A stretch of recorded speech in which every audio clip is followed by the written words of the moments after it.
I hadn't spoken to my sister in years.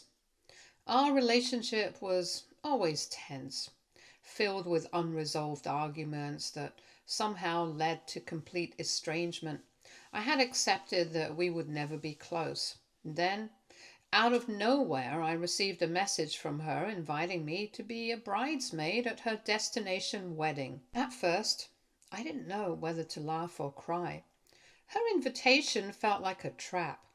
She claimed she wanted this to be a bonding moment.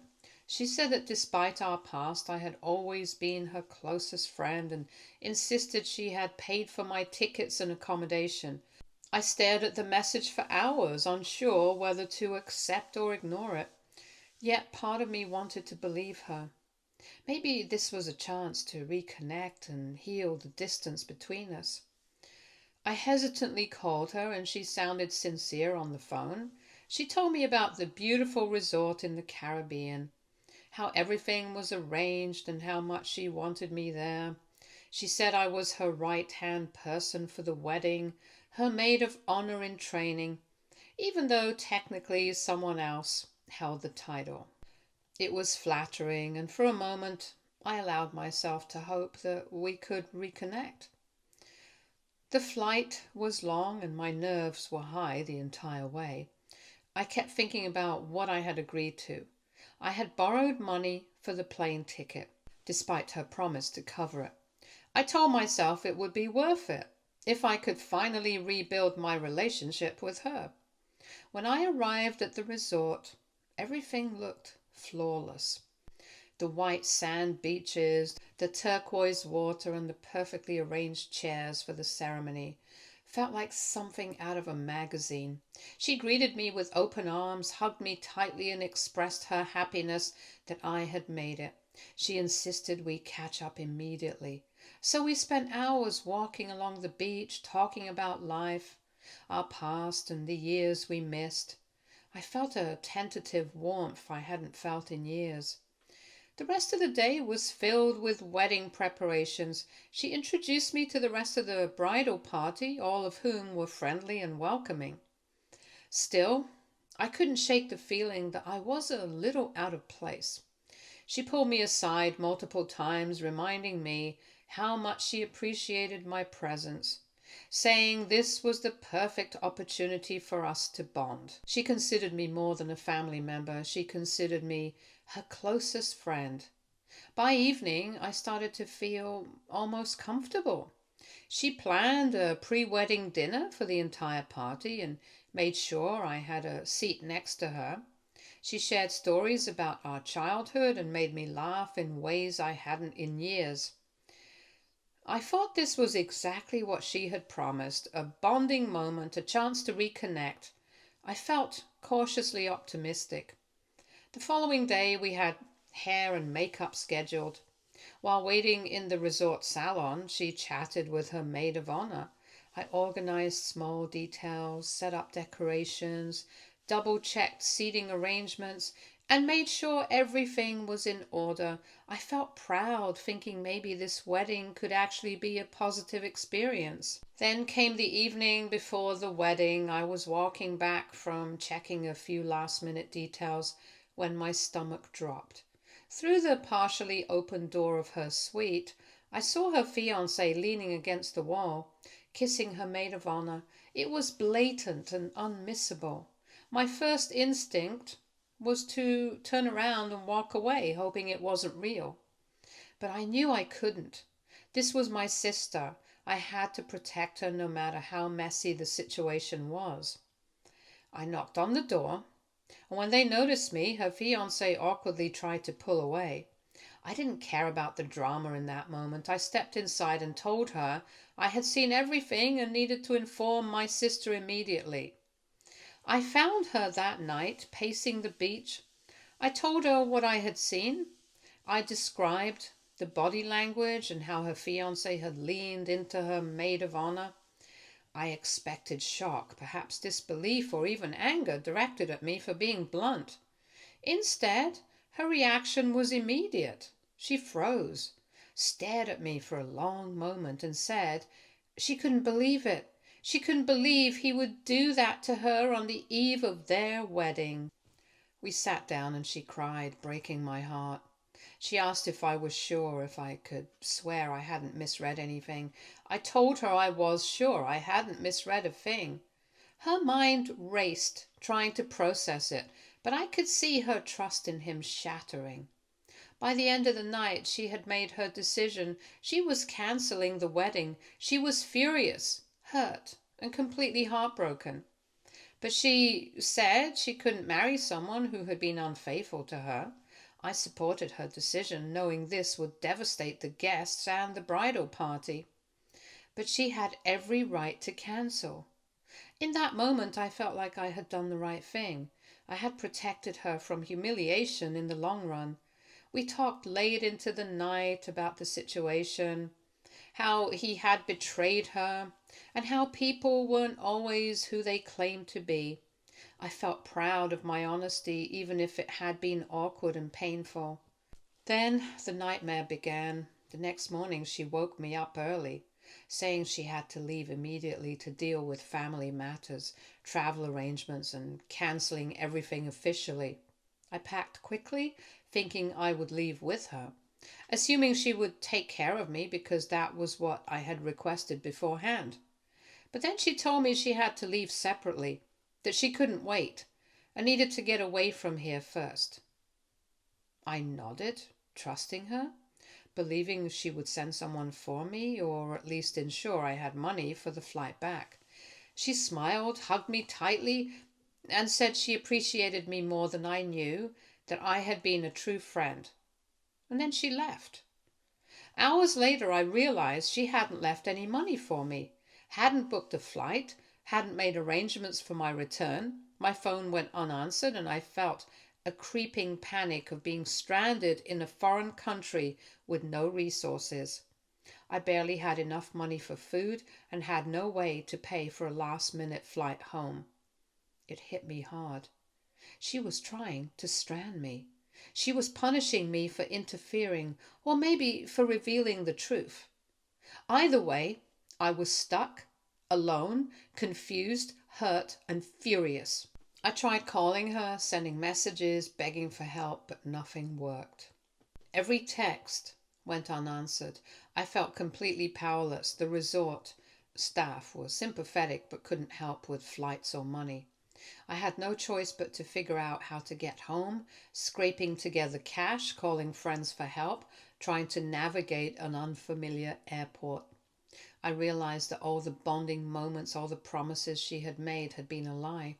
She had invited me under the guise of friendship and connection, only to manipulate me into being at the mercy of her plans. I had done the right thing by telling her about her fiance, but that apparently made me a target.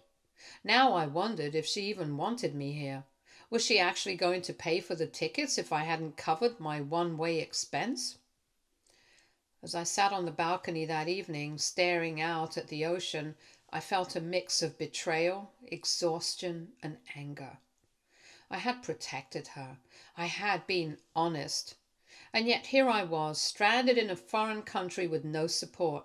I swore to myself this wasn't over, that I would get home safely, and that I would never let her use me like this again. Update 1. The morning after my sister left, I woke up to the heavy weight of reality. I had no flight home, no money for a last-minute ticket, no idea when or if she would answer her phone. Every text went ignored and every call went straight to voicemail.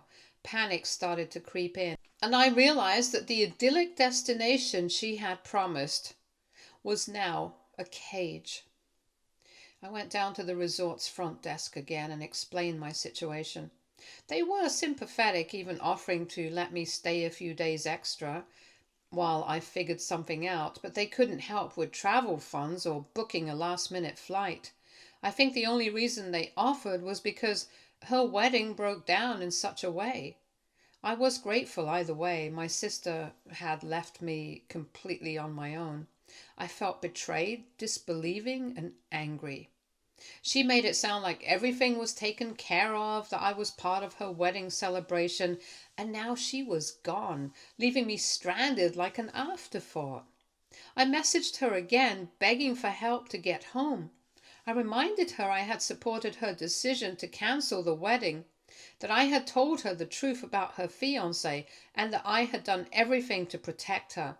I even added that she promised I wouldn't be left stranded. No response. Not even a read receipt. I called friends back home hoping someone could help me financially so I could book a ticket. One friend offered to wire money, but even that was slow, and flights were expensive, especially at the last minute. I paced the hotel room trying to figure out how I had gone from being a supportive sister and bridesmaid to being completely abandoned in a foreign country.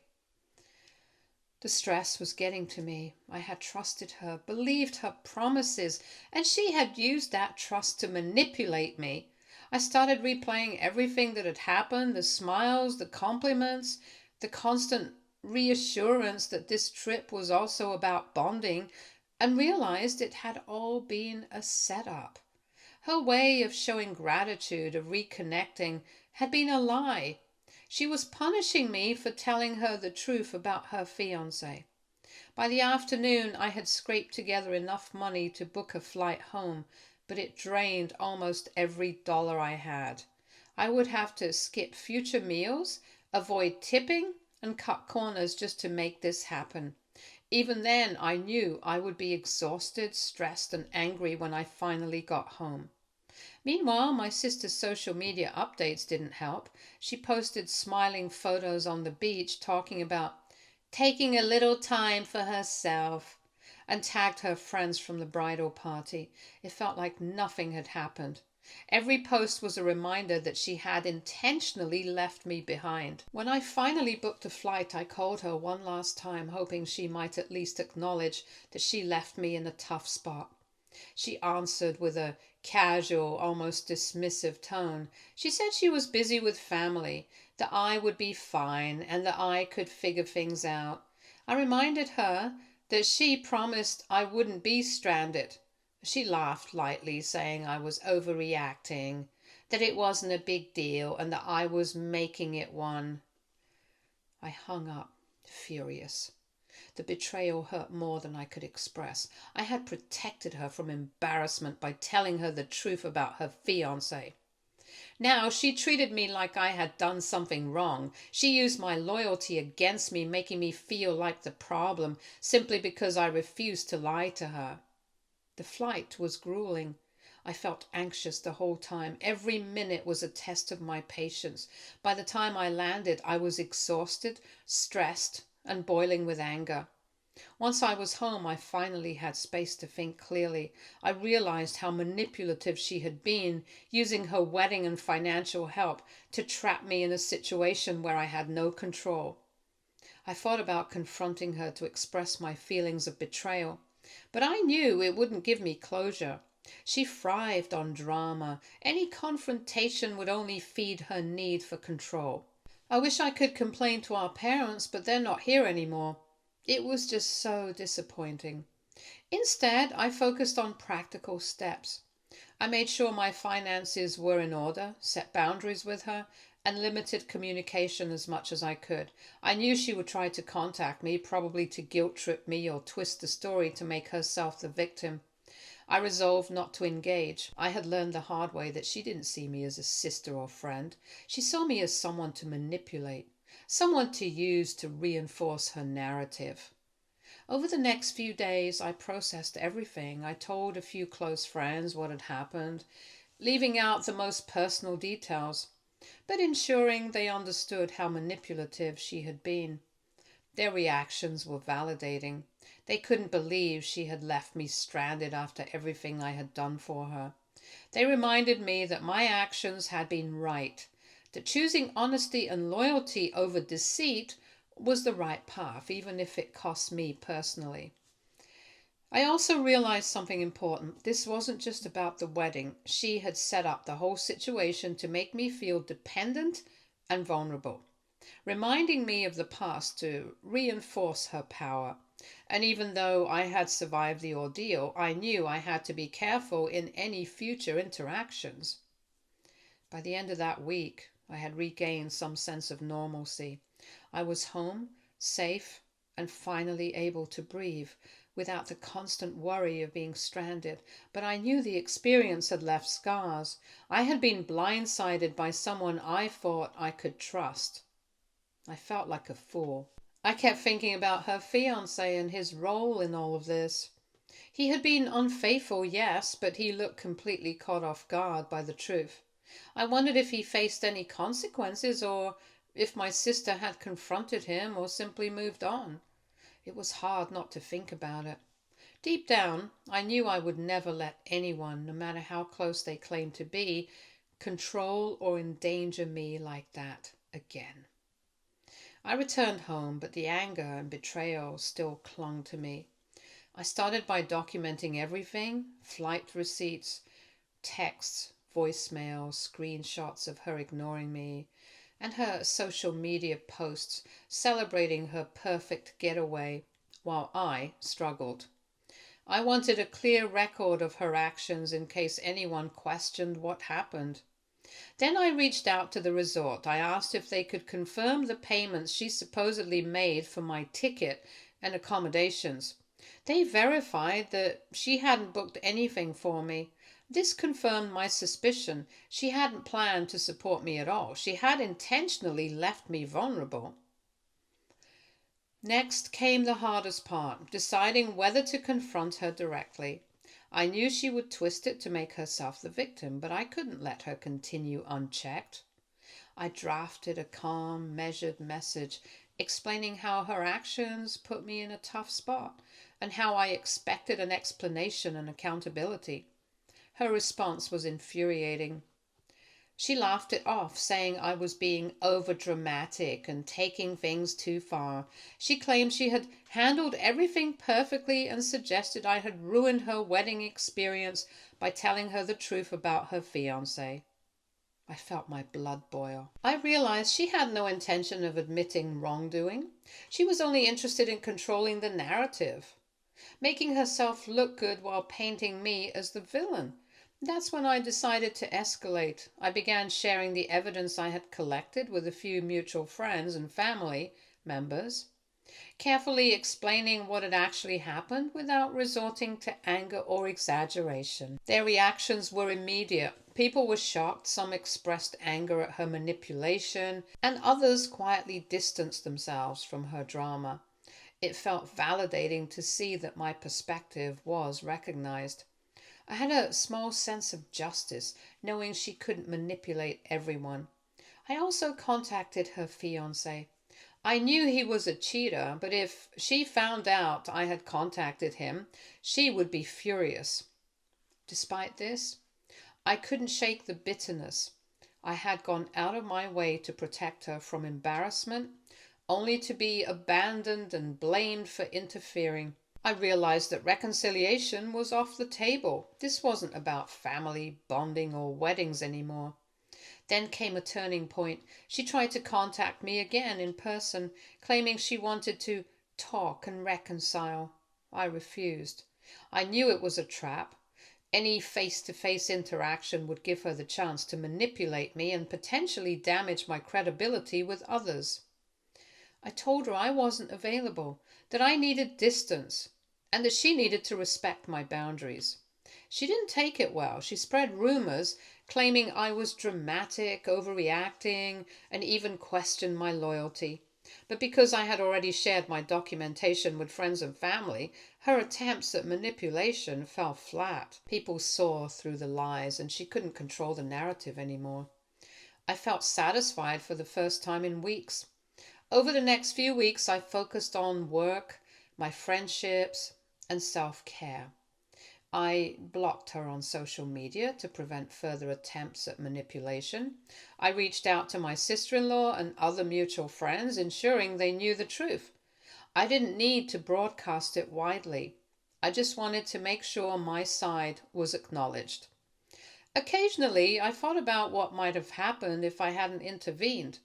If I hadn't told her the truth about her fiancé, she might have married him, only to face betrayal later. I felt a mix of satisfaction and sadness. Satisfaction that I had prevented a disaster, and sadness that I had been treated poorly. One evening, while reflecting on everything, I realized the most important lesson. No one has the right to manipulate you, even family. Loyalty doesn't mean allowing someone to use you or put you in harm's way. Update 2. My aunt called. She didn't start with pleasantries. She said she had heard bits and pieces from family gossip, but she wanted to hear it straight from me. She asked me to come over for coffee. When I sat down at her kitchen table, she studied me for a long moment before saying that I looked like someone carrying too much weight. I laughed bitterly and told her it felt like I had been carrying my sister's mess on my back for weeks. My aunt leaned forward and asked me to tell her everything from the start. So I did. I told her how my sister had invited me to be a bridesmaid, how she had painted this picture of reconciliation and closeness, how she had made it sound like a once-in-a-lifetime bonding moment. I described how I caught her fiance making out with the maid of honor, how I chose to tell her because I thought I was protecting her, and how she had turned that moment into a weapon against me. I told her about being left stranded abroad with not enough money, no plan, and no support. When I finished, my aunt shook her head slowly and she said she wasn't surprised. Not really. My sister had always craved the spotlight, she reminded me. She said that people like her couldn't stand the idea of being seen as anything but perfect. So when the truth came out, they lashed out at whoever was closest. I asked her if that meant I had been wrong to tell my sister the truth. My aunt didn't hesitate. She said no, I had done the right thing. Telling someone the truth, especially when it's painful, is an act of love. But she also said that I needed to learn the difference between loving someone and letting them use me. That made me quiet for a long time. She let me sit with it before continuing. She told me that my sister had crossed a line that couldn't be ignored. Leaving me stranded wasn't just petty, it was cruel. And cruelty like that couldn't be softened by family ties. I admitted to her that I felt guilty for still hoping in some corner of my mind that my sister would come back with an apology, that things could somehow go back to normal. My aunt reached over, covered my hand with hers, and said it was normal to want reconciliation. But she also said that reconciliation only worked if both people showed up honestly. She told me I was the only one showing up here. Then she said something that stuck with me. She told me I had been measuring love by how much chaos I was willing to absorb, instead of by how much respect I was receiving. She said that wasn't love, that was survival, and I deserved better than survival. Hearing her say that broke something open in me. I hadn't realized how much I had been justifying my sister's behavior, how much I had been telling myself that maybe it was stress, maybe it was wedding jitters, maybe it was anything other than intentional cruelty. My aunt was the first person to call it what it was. Manipulation, plain and simple. I asked her what I should do now, and she told me the choice was mine, but she hoped I would draw a boundary so firm that my sister couldn't mistake it for an invitation.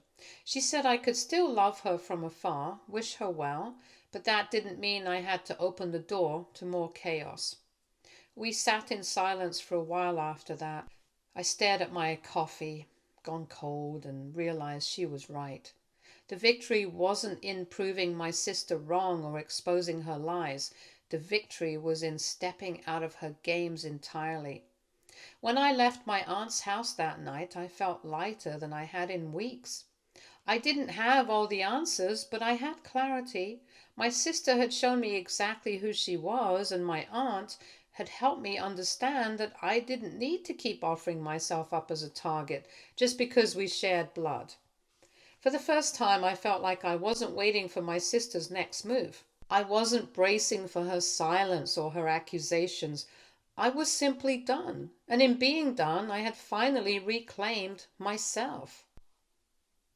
Update 3. A week after speaking with my aunt, I drove to the cemetery. I hadn't visited in months, maybe longer. Life had been chaotic and I had avoided it because I wasn't sure what to say. But after everything that happened, I needed a safe place to express my thoughts, and their grave felt like the only spot that could hold them. The sky was overcast, heavy with grey clouds ready to open up, but the air was still. It was so gloomy, nothing like the Caribbean. I walked slowly through the rows of headstones until I reached the familiar one. My chest tightened as always when I saw their names side by side. I sat down on the grass, ignoring the dampness soaking into my jeans, and let out a long breath. I told them that things had been messy, that their daughters were a mess. I laughed bitterly because it sounded absurdly small compared to reality. Then I told them everything. I admitted that part of me still wished they were here, because maybe if they were, my sister wouldn't have spiraled so far. Maybe they could have held her together, or maybe, I quietly admitted, they would have seen her for who she was, and I wouldn't feel so guilty about cutting her off. The words flowed out. I told them I felt tired of always being the one who handled the fallout, tired of trying to be the responsible one, while my sister burned bridges and called it passion. I said I had started to believe love meant swallowing pain. But my aunt had reminded me that love wasn't supposed to feel like survival. I tilted my head back and looked up at the dark clouds, wishing for a sign. I told them I wanted to move on, that I wanted to stop waiting for apologies that would never come, stop hoping for a version of my sister that didn't exist. I asked them if that made me cruel. Then I said the thing that had been stuck in my throat since the wedding disaster. I told them I was done. I loved my sister, but I loved myself too.